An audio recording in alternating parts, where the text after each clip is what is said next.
From ABC News, World News Sunday, here's Forrest Sawyer. Good evening. Mikhail Gorbachev's dreams of holding the Soviet Union together may have received a death blow today. The Union's three Slavic republics announced they are forming a separate Commonwealth of independent states. Russia, the Ukraine, and Belarus control much of the Soviet Union's economic power, enough to challenge the rapidly fading strength of Gorbachev's central government. Details from Moscow correspondent John Donvan.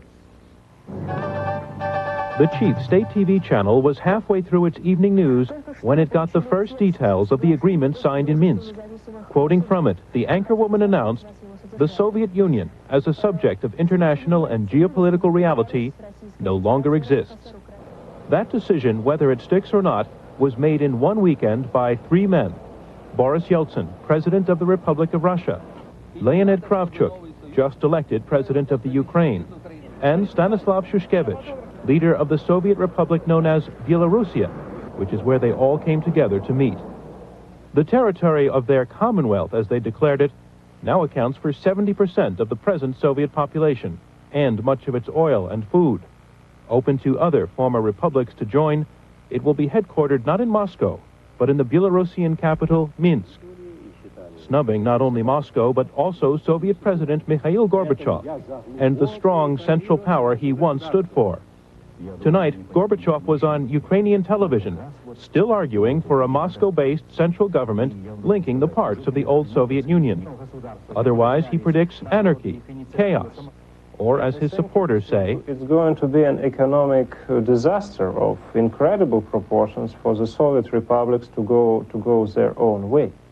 But Yeltsin and his Commonwealth colleagues say they know what they're doing, already signing agreements this weekend on nuclear weapons, which they say they will jointly control. The TASS news agency says they have agreed to cooperate on military and foreign affairs in general. All of which seems to put Gorbachev out of a job and a new government into gear. But it's not that simple. Some of the remaining Soviet republics prefer Gorbachev and his ideas to the new Commonwealth, whose members already have disagreements on how quickly to change to a free market system, for example, and on whether to destroy the nuclear weapons on their soil or keep them.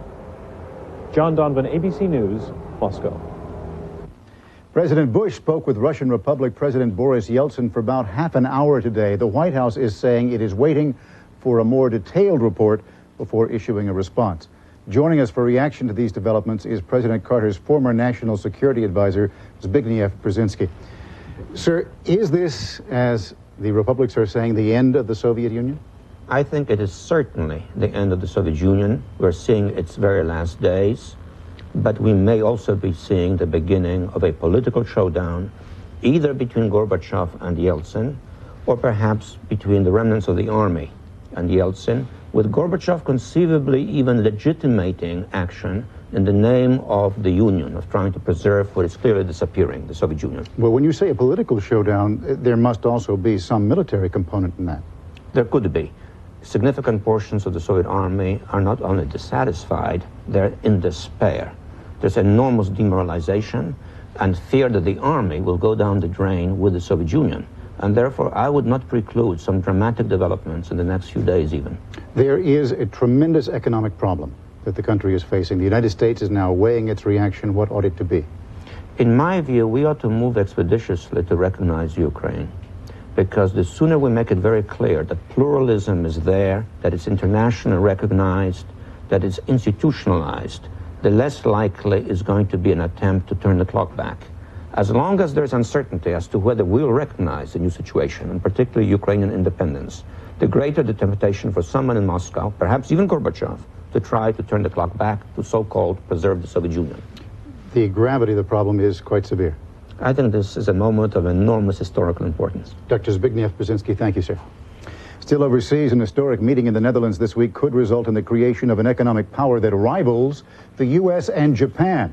Leaders of the European community are expected to agree to steps that would further remove financial and political barriers among the 12 nations.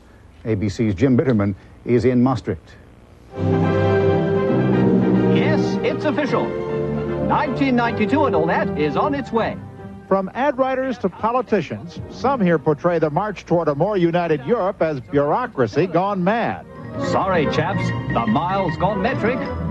It's the red tape you've got to break through now. Europe, some worry, will sacrifice national identity and sovereignty to achieve union. The arguments that are used, if others have it, we must. That is an argument for a flock of sheep. But Europe's present leaders, who are gathering in Maastricht, Holland this evening, don't see it that way at all. Despite their disagreements on the way here, it is nearly certain that all will leave having agreed on political and economic ways to strengthen their union. Agreeing on steps that will lead to a single European currency, the ECU, before the end of the century, and creating a European central bank. Agreeing perhaps to vest the European Parliament and a European defense organization with more powers. But not agreeing, despite the Yugoslavian war at their doorstep, on a workable decision-making mechanism for a common European foreign policy. This is one of the major areas of disappointment. The machinery will just not work. Far from worrying about the increased competition of a stronger Europe, the United States is now urging the Europeans on, hoping that with the conflict in Yugoslavia, the disintegration of the Soviet Union, and nationalities problems on the rise, the growth of European-wide institutions will add political stability at a time when it's badly needed. For many, if that's the summit's only achievement, it will be success enough. Jim Bitterman, ABC News, Maastricht, Holland. And still ahead, former hostage Terry Anderson and the stresses of being free and trying to tear down the prosecution's case in the William Kennedy Smith rape trial. And later on, Meredith Rainey going for Olympic gold. World News Sunday, brought to you by Charles Schwab. Today, Tektred Shoe Corporation announced a major retail expansion in 25 U.S. cities. When I see a company that looks like a good investment, I check it out myself. We make it easier to follow your own lead. At Charles Schwab, I can get quotes, financial news, and when I make a trade, commission savings. Always there to give you just the help you need. Help yourself at Schwab today. If your doctor has recommended Metamucil and you like the results, but you don't like those glasses of thick liquid, change to FiberCon. Get the same fiber action in easy-to-swallow tablets. Get doctor-recommended FiberCon.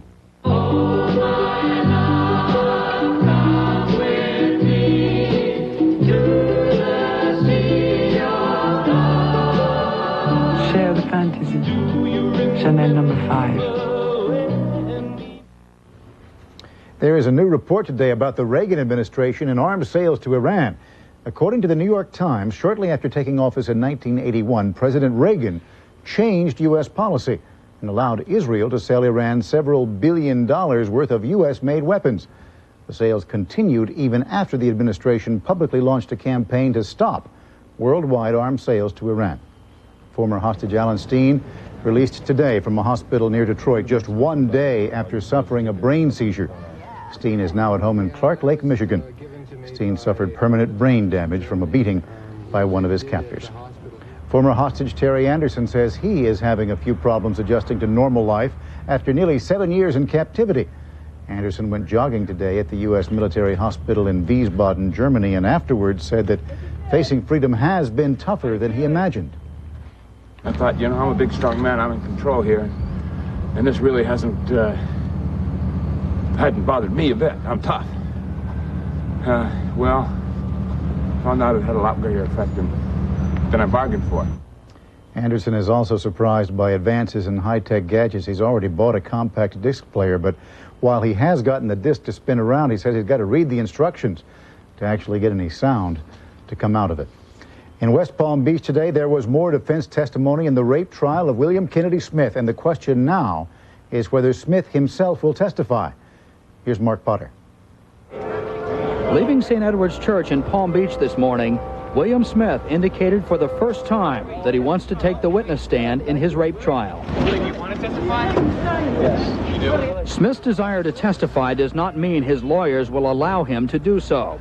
Legal experts say it could be advantageous for Smith to counter the dramatic testimony of the alleged victim, but it is a risky maneuver that would expose him to tough questioning by the prosecution. Most of the defense case so far has relied on forensic science, using evidence and expert witnesses to try to tear apart the alleged victim's account. Dr. Henry Lee, a criminologist, said if the alleged victim had been tackled and assaulted on the lawn of the Kennedy estate, as she said, he would have expected to find stains on her clothing, which he did not. I did not see any obvious blood stain, soil stain, or grass stain. Dr. Jay Siegel, a professor of forensic science, said sand found in the woman's underwear could not have come from the estate lawn. He said it could have come from the beach, where the defense claims Smith and the alleged victim had sex voluntarily. Mark Potter, ABC News, West Palm Beach, Florida. In Fort Pierce, Florida today, the first person known to have contracted AIDS from a healthcare worker has died. Kimberly Vergalis died in her sleep at home. She was 23. Last year, genetic tests established that Vergalis and 4 other patients were infected by Dr. David Acker. Acker had been diagnosed with fully developed AIDS 3 months before treating Vergalis. In September, Vergalis appeared before a congressional hearing on a bill bearing her name. It would have required many healthcare workers to be tested for AIDS. She had enough strength for a single statement. I did nothing wrong, yet I'm being made to suffer like this. My life has been taken away. Please enact legislation so that no other patient or health care provider will have to go through the hell that I have. Doctors say there is still little chance of contracting AIDS from a doctor or dentist as long as proper precautions are taken. We'll be back in a moment. Layoffs, recession, pollution. Daycare, not having any time. Job insecurity. You never needed it more. A new extra-strength pain reliever made to get today's tough headaches before they really get you. 1,000 milligrams, stomach guard, and the name Bayer. That should ease your mind. Introducing new extra-strength Bayer Plus. Now there's no pain you can't bear. You know, if you drink a lot of fruit juice... And apparently you do. That's my point. Sunsweet prune juice makes a really delicious change of pace from these other juices. You mean there are people who still haven't tried Sunsweet prune juice? Hard to believe with my charisma. Power. Applied intelligently, its effects are magnificent. Witness the Oldsmobile Cutlass Supreme. Powered by the world's largest 24-valve V6 engine and an electronic transmission. It's a car designed to provide a more intelligent standard of performance, measured not simply in miles per hour, but by a slightly different gauge, miles per gallon. Oldsmobile, the power of intelligent engineering. Now you don't need a prescription to get prescription strength medicine for itches and rashes. Introducing new Maximum Strength Cordaid. Now with twice the healing medicine. New Maximum Strength Cordaid. Prescription strength without a prescription. Red Lobster shrimp. Do you love it icy cold? Or in scampi, sizzling hot? Do you crave it golden fried? Or dripping with our new honey barbecue sauce? During our holiday shrimp days, you'll find 8 special shrimp dinners. How about new lemon broiled shrimp, together with new honey barbecue shrimp, just $7.99. Now at Red Lobster. And for holidays at home, party platters to go, ready in just 1 hour. When President Bush proposes his economic plan early next year, it may include tax cuts for the middle class. Budget Director Richard Darman said today that as a matter of practical politics, tax cuts may have to be included so the middle class feels that the economic program is fair. Now, as you might imagine, the idea of tax cuts is one of the favorite subjects of a lobbying group known as the National Taxpayers Union. The organization is also big on cuts in federal spending, but it has found, to its dismay, that many members of Congress are not. Here's Sheila Cast. When presidential hopeful Bob Kerrey is out campaigning, the topic is usually national health insurance. Not that Kerrey has proposed 7 times more spending than any other member of the Senate. But there's a link. Kerrey is the only senator who has sponsored a bill to make national health insurance law. That put him at the top of the list produced by the new computer database of the National Taxpayers Union, a conservative group. It traces all the spending increases $95 million. and spending cuts sponsored by every member of Congress. For every dollar someone has proposed to cut in this Congress, the database finds $43 proposed in new spending. Many members of Congress go back to their districts and actively cultivate the impression that the only way to reduce the budget deficit is through spending reductions. And yet they come to Congress and they do not introduce a single spending reduction. Even Senate conservatives like Jesse Helms of North Carolina, Alan Simpson of Wyoming, Warren Rudman of New Hampshire have sponsored no cuts. In fact, according to NTU, only 38 senators have. Critics say the National Taxpayers Union is not impartial. Their agenda is to slash and burn the role of the federal government and the size of the federal government as much as they possibly can. Naturally, the dollar sign on the cost sounds big.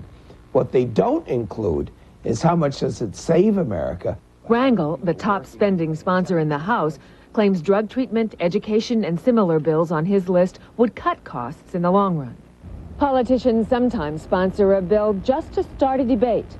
The National Taxpayers Union wants more debates about what to cut and less about what to spend. Sheila Cast, ABC News on Capitol Hill. In Dallas, another sign of the hard economic times. The Dallas Times-Herald will publish its final edition tomorrow after agreeing to a $55 million buyout by its stronger rival, the Dallas Morning News. The Morning News will now be the only daily newspaper in Dallas. When we come back, runner Meredith Rainey, hoping to stay on track for the 1992 Olympics. Ray Gandolf is next with sports. Norelco says don't shave your legs, baby them. With Norelco's incredibly close, comfortable shave that leaves you baby smooth, baby soft. Norelco Lady Shave Razors, dry or wet, we make close comfortable. Freedent's the one. Only one gum leads the way when you've got dental work, and that's Freedent. Freedent won't stick to your dental work, so you can be confident chewing it. And because it also moistens your mouth and freshens your breath, Freedent's in a class by itself. Freedent's the one that took the stick out of gum, and Freedent moistens your mouth. Yeah, moistens your mouth and freshens your breath while you chew. Non-stick Freedent moistens your mouth and freshens your breath. Have you had your V8 today? Did you know that V8 juice has more vitamins A and C than that tossed salad? Wow! V8 is a nutritious blend of 8 vegetable juices that taste terrific. Have you had your V8 today? Domino's just what you wish, and Domino's had ring your bells. With Domino's Pizza's Season's Greeting Special. Nobody knows like Domino's. Now get a medium pepperoni pizza for just $2.99 with any large pizza at the regular price. Nobody knows like Domino's. We don't make your pizza till you make your call and deliver in 30 minutes or less, guaranteed. Nobody knows. Ho, ho. Like Domino's, how you like pizza at home. I use a shampoo for dandruff, but my scalp still itches like crazy. You need new Scalpicin, the revolutionary scalp medicine for deep scalp itch, not ordinary dandruff. Scalpicin is not a shampoo. It's a clear liquid you don't wash away like shampoo. Apply Scalpicin anytime for deep scalp itch relief with medicine chosen by doctors over all these dandruff shampoo formulas. Scalpicin penetrates to relieve the itch and help prevent flaking. The itch is gone. New Scalpicin, the scalp medicine for deep scalp itch. Is a major cigarette advertising campaign attracting young children. The American Agenda. Watch Peter Jennings on ABC's World News Tonight this week. The 1992 Olympics are just around the corner, and Ray Gandolf in New York has a look at one of the top Olympic hopefuls, Meredith Rainey. And, of course, he has today's sports highlights. Ray. Thank you, Forrest. Well, the weeks dwindle down to a precious few in the NFL, just 2 more left in the regular season, and a little of the fog has lifted. The Houston Oilers, with Alan Pinkett running for 2 touchdowns, beat Pittsburgh and clinched the title in the AFC Central. Dallas, with Berline pitching and Johnston catching, handed New Orleans its 4th loss in a row and prevented the Saints from clinching a playoff spot. And with a touchdown pass from Jeff Kemp to Calvin Williams, plus 4 field goals, Philadelphia sent the defending Super Bowl champion Giants to the brink of elimination. And that's enough of watching mastodons knock each other around. Let's spend a few minutes with Meredith Rainey, a Harvard graduate and prospective Olympian, who can run like the wind. Look at Rainey right on the shoulder, and this is what she wanted. That fast pace sets up her sprint finish. At a pretty young age, I'd say around 6 or 7, I think I realized that I was more than just average. At the age of 21, Meredith Rainey was enough above average to win the 1990 national championship at 800 meters. Now, having graduated from Harvard, where she won 2 NCAA championships, Rainey has quit her job at a Manhattan advertising agency to train full-time for the Olympics, and for a couple of Olympics after that. I would like to compete in the games in the year 2000. So if I can take it for that long, I'm going to try really hard to do it. From the time she was 12 until she was 18, Meredith quit running. Life for a teenager in Brooklyn was too rich, too diverse to focus on one thing. I'm happy that I grew up here because I think I learned some lessons about life. I think I learned how to be tough and how to take care of myself. But not by herself. Meredith's mother, Carol Rainey, assistant principal of an elementary school in Brooklyn, is a remarkable woman who has steered 2 other daughters through the perils of adolescence and into college. Always encourage them to do their best. If you do your best, you don't have to be sorry afterwards. It's a message that the Raineys pass on. You always learn something from any experience. Whether you do well or you do poorly, there's always a lesson in it. To remind them of their heritage, to let them know that we depend on them, we as adults depend on them, because they are our future. Running and working out for 4 hours a day, Meredith has time to dream of the future and reflect on the past, including this year's national championships, where she ran her best race ever, she says, but literally fell short at the finish. My body just dominated my mind, and I didn't think, Meredith, you're not ready to run this fast. I just tried to do it, and I did. And at the finish line, I felt it. And then there are people who deliberately try to trip you up or push you or elbow you or whatever. You got sharp elbows. You have to learn how to get them and how to use them. Everyone needs to be good at something. I think everyone needs to have that confidence to carry around with them. Meredith Rainey, with a star-bright future, has plenty of confidence, but no cockiness. Carol Rainey sees to that. I cook for her. I try to pamper her a little bit before she runs, but not too much. I will not have a prima donna. Not in this family.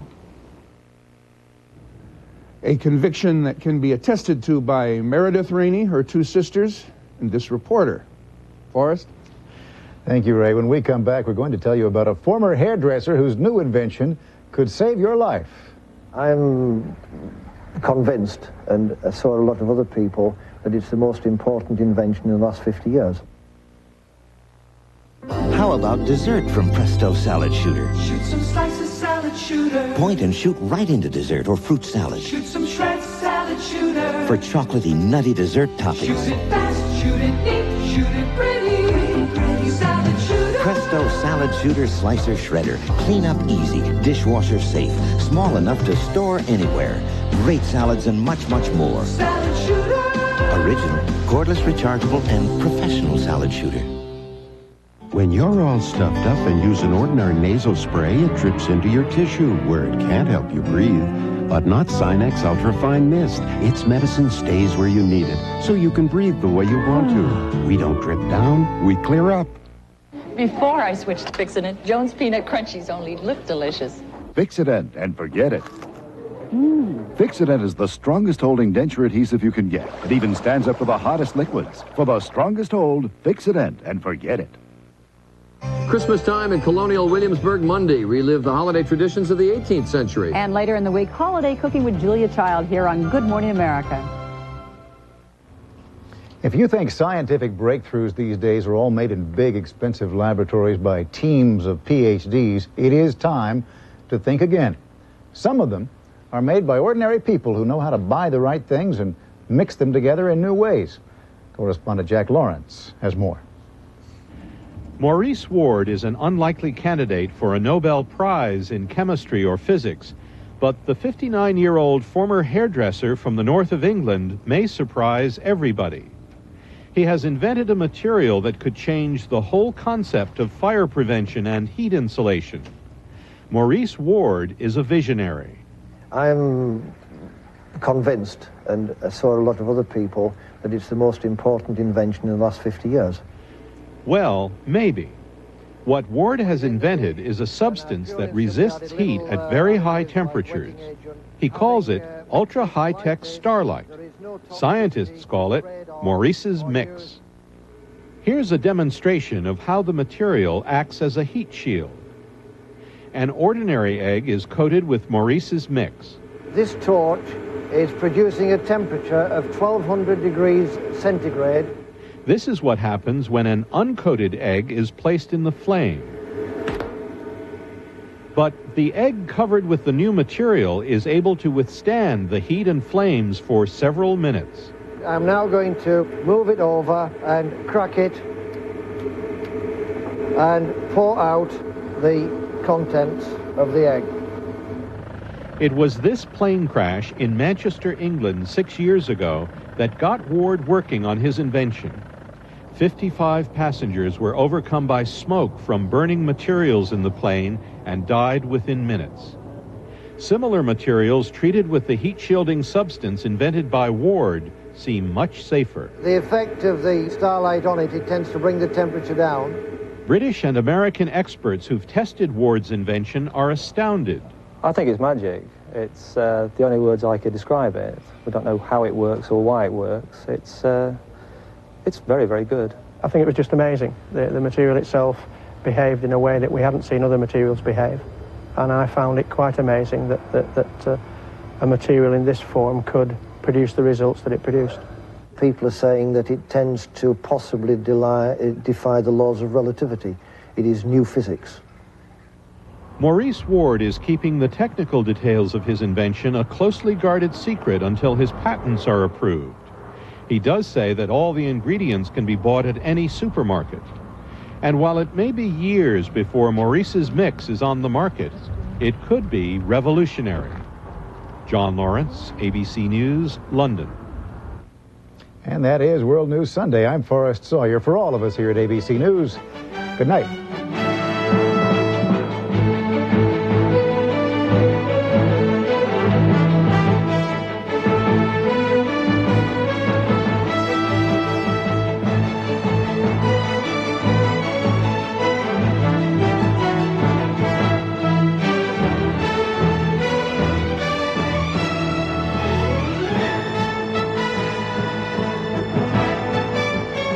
From Washington, this has been World News Sunday.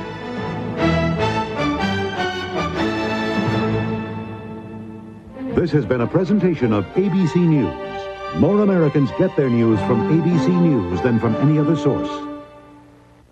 Sunday,